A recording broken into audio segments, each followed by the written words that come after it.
जो गरजते हैं वो बरसते हैं। इतना कहना था कि लोकसभा में हंगामा मच गया क्योंकि ये टिप्पणी खुद प्रधानमंत्री मनमोहन सिंह की तरफ से आई। संसद में अरसे बाद प्रधानमंत्री का ये रूप देखा गया। करीब 1 घंटे के भाषण में प्रधानमंत्री ने लगातार एनडीए और बीजेपी पर हमले बोले।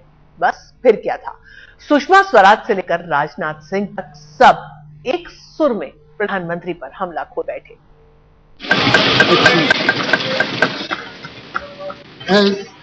Poet has said, हमको है उनसे वफा की उम्मीद जो जानते नहीं वफा क्या है।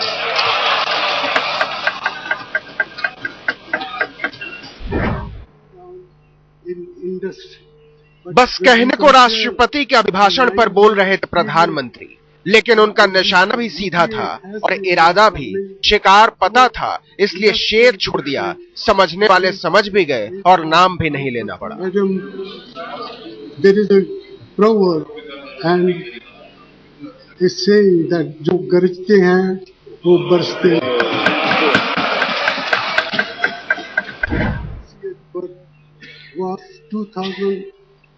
लोकसभा के इन तीनों चेहरों पर पूरी संसद की निगाह थी। पहला अवाक था, दूसरा मुस्कुरा रहा था और तीसरा चक्रव्यूह में घुसा हुआ था। मनमोहन सिंह के टूटते हुए मौन को सब सुन रहे थे। In 2009, they fielded the Iron Man advantage against the lamb that Manmohan Singh is, and we all know what was the result.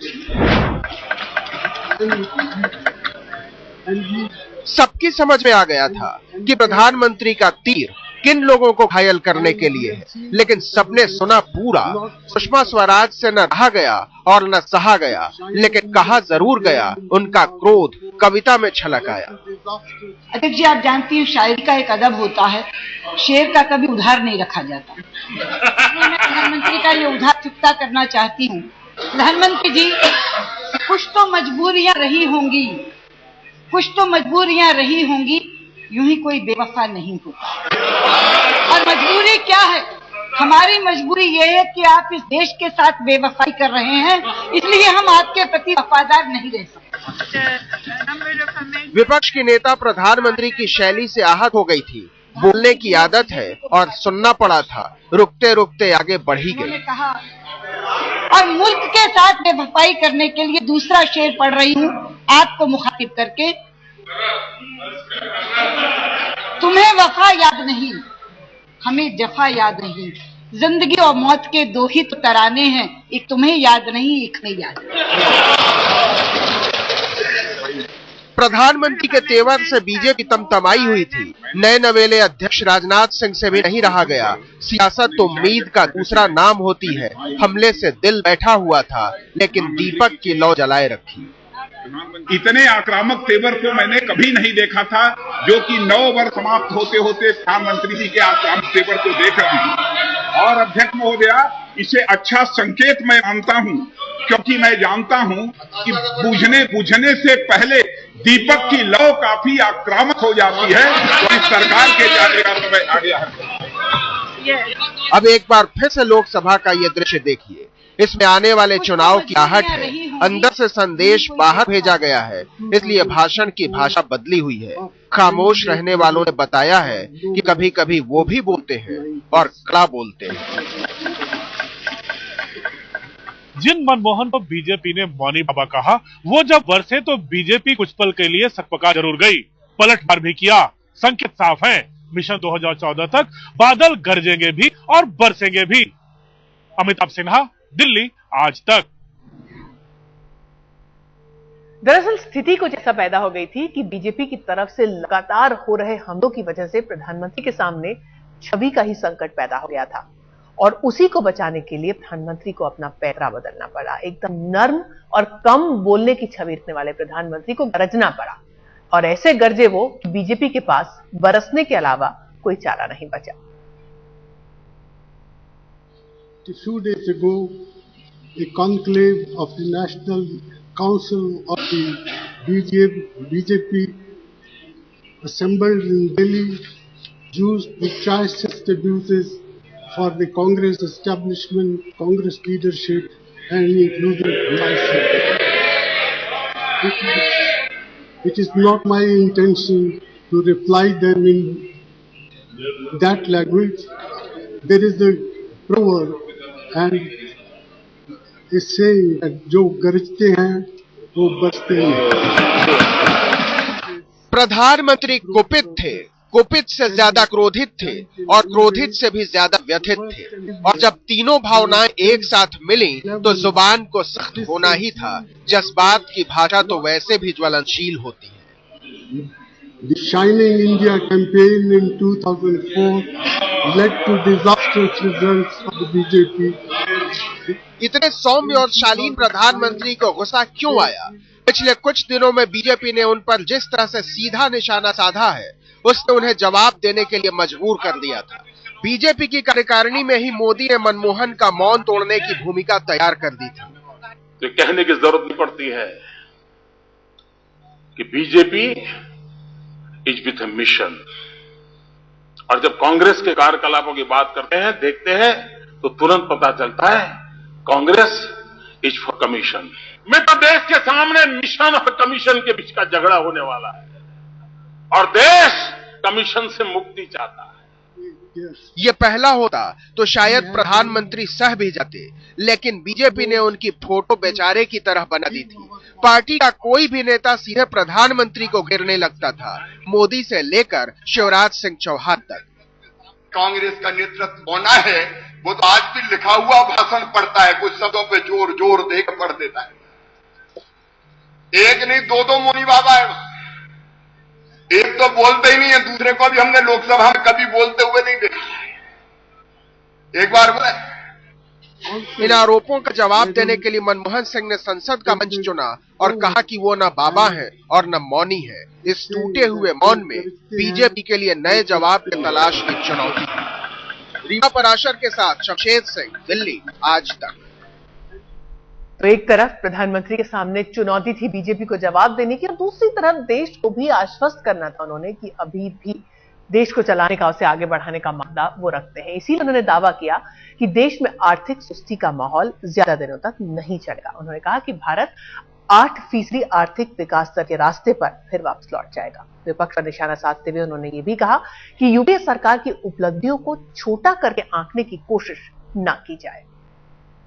Pending a settlement, both sides are committed to maintain the status quo. संसद के budget सत्र में राष्ट्रपति के अभिभाषण पर धन्यवाद ज्ञापन करने जब प्रधानमंत्री मनमोहन सिंह ने बोलना शुरू किया, तो किसी को भी पीएम के इस रूप का अंदाजा नहीं था।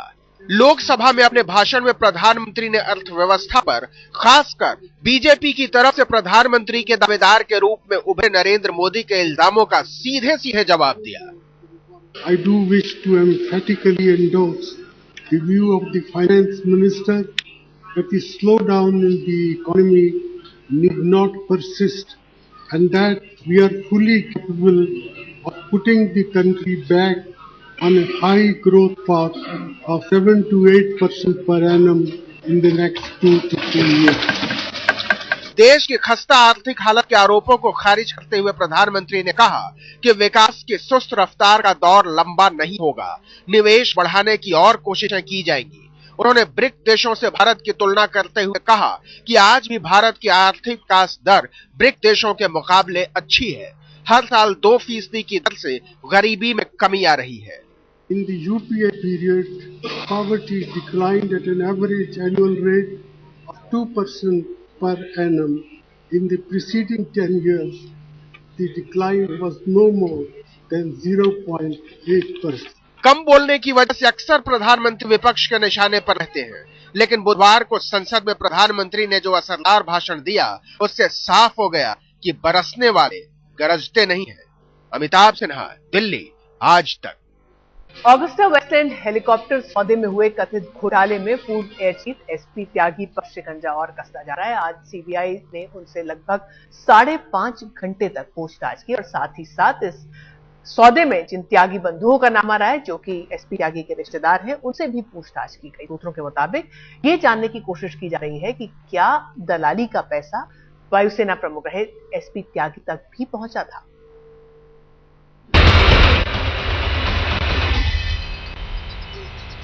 वीवीआईपी हेलीकॉप्टर सौदा घोटाले में करोड़ों की दलाल को लेकर शक में आए पूर्व एयर चीफ मार्शल एसपी त्यागी की मुश्किलें कम होने का नाम नहीं ले रही।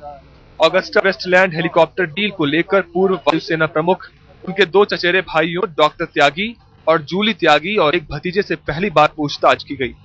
सीबीआई ने हेलीकॉप्टर घोटाले में 15 फरवरी को नामजद करने के 20 दिन बाद त्यागी भाइयों को पूछताछ के लिए सीबीआई दफ्तर बुलाया।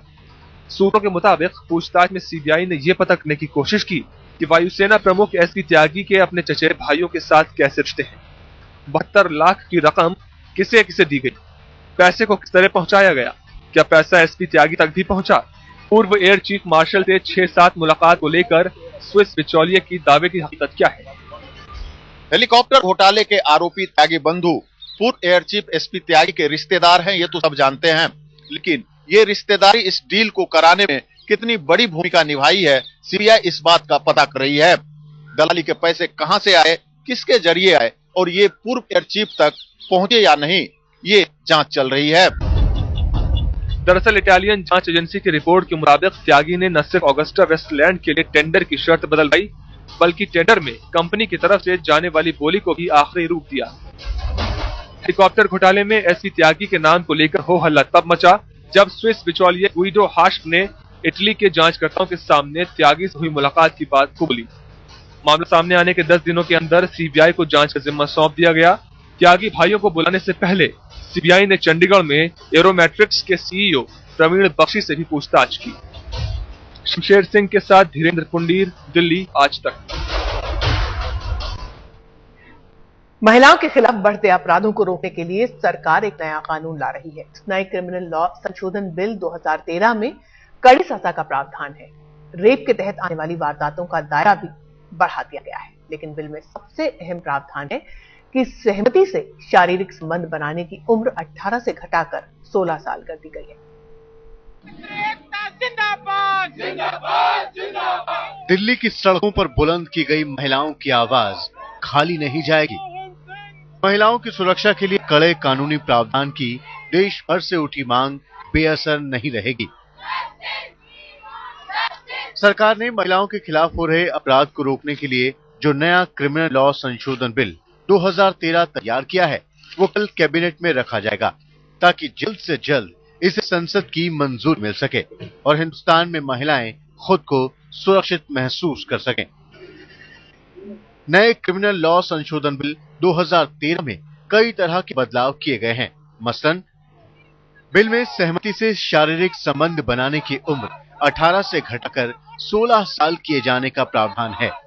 नए कानून के अमल में आने के बाद यौन हिंसा के बदले रेप शब्द का इस्तेमाल होगा और नए कानून में रेप के तहत आने वाली वारदातों का भी दायरा काफी बढ़ा दिया गया है। मसलन महिलाओं का पीछा करना, उन पर तेजाब फेंकना, भद्दे इशारे करना और गलत मंशा से छूना भी अब रेप कानून के दायरे में आएगा। हालांकि इस नए कानून से भी सेना के जवानों को तनावग्रस्त क्षेत्र में मिलने वाली छूट बरकरार रहेगी। नए कानून के बाद अस्पताल, नर्सिंग होम, सरकारी और गैर सरकारी मेडिकल सेंटर पीड़ित महिलाओं का इलाज करने से इनकार नहीं कर पाएंगे और ऐसा किया तो कड़ी सजा मिलेगी। तमाम कानूनों के बावजूद महिलाओं के प्रति अत्याचार और उत्पीड़न के मामले दिन ब दिन बढ़ते ही जा रहे हैं। हर तरफ और कड़े कानून बनाने की वकालत हो रही है।